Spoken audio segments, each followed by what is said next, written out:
At 2:13 in the morning, a dead man received a voicemail. Police confirmed he had already been dead for 6 days. But when detectives played the message, they heard breathing. Then footsteps. Then a whisper so faint it almost disappeared into static. "I know what you buried." Seconds later, a scream. And the line went dead. That recording was never released to the public. Detectives called it contaminated evidence. Others called it something far worse. Because hidden beneath the audio, for just a fraction of a second, was the voice of the man police had already arrested for murder. There was only one problem. He was sitting in an interrogation room when that voicemail was recorded. Which meant one of two things was true. Police had the wrong killer. Or someone wanted them to know they were being watched. And then investigators found something even more disturbing. Security footage from the night of the murder. 2:07 a.m. The victim enters his apartment building. Alone. At 2:11. Someone else enters. Face hidden. Hands gloved. Police never identified that person. But that wasn't what terrified detectives. It was what happened at 2:13. The exact moment the voicemail was left. The hallway camera flickers. The image distorts. And for 3 frames, less than a second, the victim appears standing outside his own apartment door. After police say he was already dead, investigators tried to explain it away. Camera malfunction. Tape damage. Nothing more. Until a crime scene technician noticed something in the footage no one had seen. The apartment door was already open. Waiting. As if someone knew he was coming. Then came the evidence police never expected anyone to find. A fingerprint in blood. Unidentified. A hidden cassette tape mailed to detectives. A witness who vanished after changing her statement.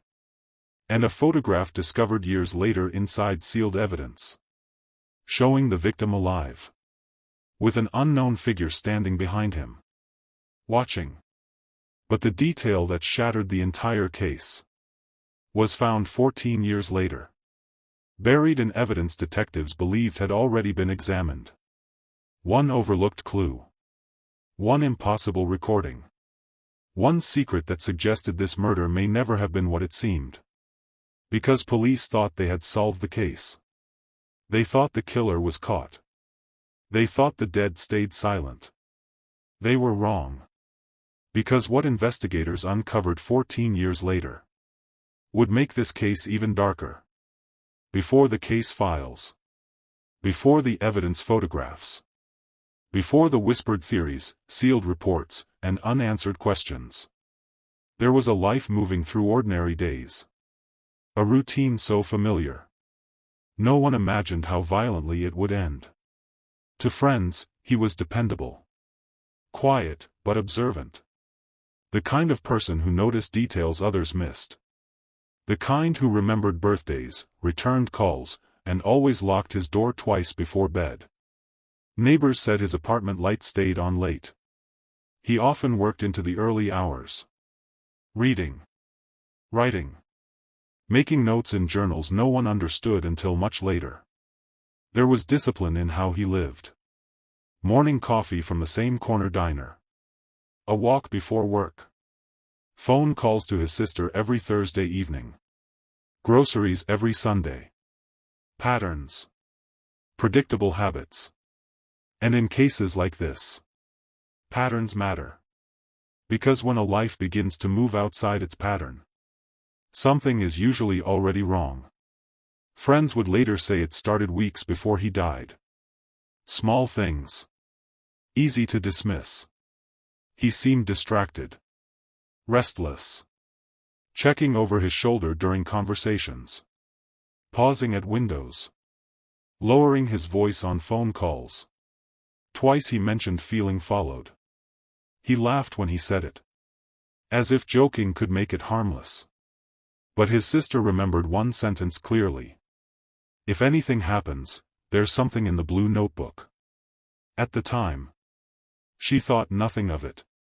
Later, that sentence would haunt her. Because no blue notebook was ever recovered. And investigators never explained why pages appeared torn from his desk journal. 3 pages. Missing. Removed cleanly. As if someone had taken only what mattered. No one knows what was written there. But one friend said days before his death. He claimed he had found something he shouldn't have. He didn't say what. Only, "Somebody made a mistake letting me see it." Then changed the subject. Never mentioned it again. At work, co-workers noticed he had begun leaving later than usual. Waiting after everyone else had gone. Looking through blinds before stepping outside. One colleague recalled him asking a strange question over lunch. If someone wanted to make a person disappear, how long before anyone noticed? It sounded abstract. Almost casual. No one thought much of it then. Afterward, it felt different. And there was the man across the street. Seen more than once. Standing near a newspaper stand. Never buying one. Just watching. The victim noticed him. Mentioned him twice. Same coat. Same parked car. No license plate remembered. Police documented the reports. Then moved on.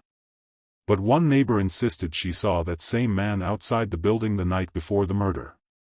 Hands in his pockets. Looking up at the victim's window. Waiting. As if expecting movement. Or giving warning. The final day began like any other. Coffee. Work. Routine. Nothing outwardly unusual. Surveillance from the diner showed him reading a folded piece of paper over breakfast. He looked disturbed. Read it twice. Put it in his coat. That note was never found. At 4:18 p.m. he placed a call to his brother. Brief. Normal. Mostly. At the end of the conversation he said, "If someone asks where I've been, say you haven't seen me." Then laughed. But his brother remembered silence after the laugh. Heavy silence. As if he wanted to say something else. And decided against it. That evening, he cancelled dinner plans. Unusual. He never cancelled. Texted a friend. Need to check something first. Will explain later. That explanation never came. At 9:42 p.m. he received a voicemail. Unknown caller. 7 seconds. No words. Only breathing. And what sounded like a train in the distance.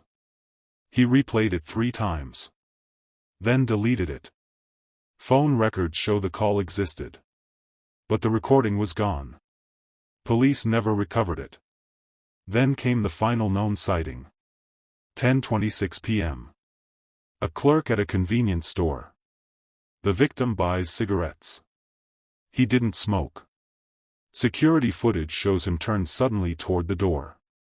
As if recognizing someone entering. He leaves moments later. Looking shaken. Clutching something inside his coat. That was the last clear moment anyone saw him alive. Or thought they did. At 11:03 p.m. he sent one final text. To no one in his contact list. A number never identified. Only 6 words. I know what was hidden. No reply. Minutes later, he called emergency dispatch. The call lasted 19 seconds. Mostly static. Breathing. Then his voice. Low. Urgent. He's here. The line cut. What happened after that remains buried inside contradictions. But there was one final detail investigators almost overlooked. His apartment calendar. One date circled. No explanation. Just a word written beside it. Tonight. And beneath that, In handwriting police confirmed was his. If I disappear, check the recorder. No recorder was found. Or perhaps it was. And never disclosed. Family would later say he had become convinced someone close to him was lying. About what? He never said. Only that if something happened, the wrong person would be blamed. And there were the final words spoken to a friend 2 days earlier. Words so strange they sounded meaningless at the time. Until after the murder. If they tell you it was random, don't believe them. It did not sound like fear. It sounded like certainty. As if he knew something was approaching. Something already in motion. And perhaps most unsettling. Someone else remembered seeing him arguing outside his apartment hours before his death. With someone never identified. Police took the statement. Then dismissed it. But years later, that witness repeated one detail investigators had ignored. The victim kept saying the same sentence over and over. You should never have called me. Who called him? What did he find? Who was watching him? And why did pieces of his life seem arranged around a secret no one could fully name?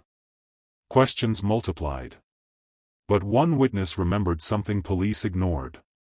The front door stood half open. It was just after dawn when the first patrol unit arrived, lights washing across the quiet street in pulses of red and blue. Neighbors watched from porches, arms folded tight against the cold morning air, whispering theories before anyone yet understood what had happened inside. The officer at the door called out once. Twice. No response. Only silence. Then he stepped in. What he saw would become the first page in a case file that investigators would revisit for years. Furniture overturned. A lamp shattered near the hallway. A coffee mug still warm on the kitchen counter. Signs of interruption. Signs of panic. And then, the blood. Drops at first. Then smears. Then a trail leading down the hallway. Investigators would later say the scene looked frozen in the middle of a struggle, as if violence had erupted without warning and ended just as suddenly. But something was wrong. Something about the scene refused to make sense. Because despite the blood, there was no body. The victim had vanished. And that was where the nightmare truly began. Detectives sealed the home before sunrise. Crime scene technicians moved room to room beneath harsh forensic lights, documenting every inch. Every broken object. Every stain. Every disturbance. Each detail raising more questions than answers. In the living room, one clue stood apart from the rest. A bloody footprint. Single. Partial. Pressed near the back door. Too small to belong to the missing victim. Too narrow to match the husband police would soon focus on.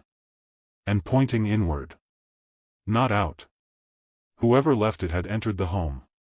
Not fled from it. That alone should have changed the direction of the investigation. It didn't. Not yet. Because detectives already believed they had their suspect. The husband. The obvious answer. The familiar answer. The spouse with a strained marriage. Witnesses mentioned arguments. Friends described tension. Police saw motive where they expected to find motive. And in the first frantic hours, that was enough.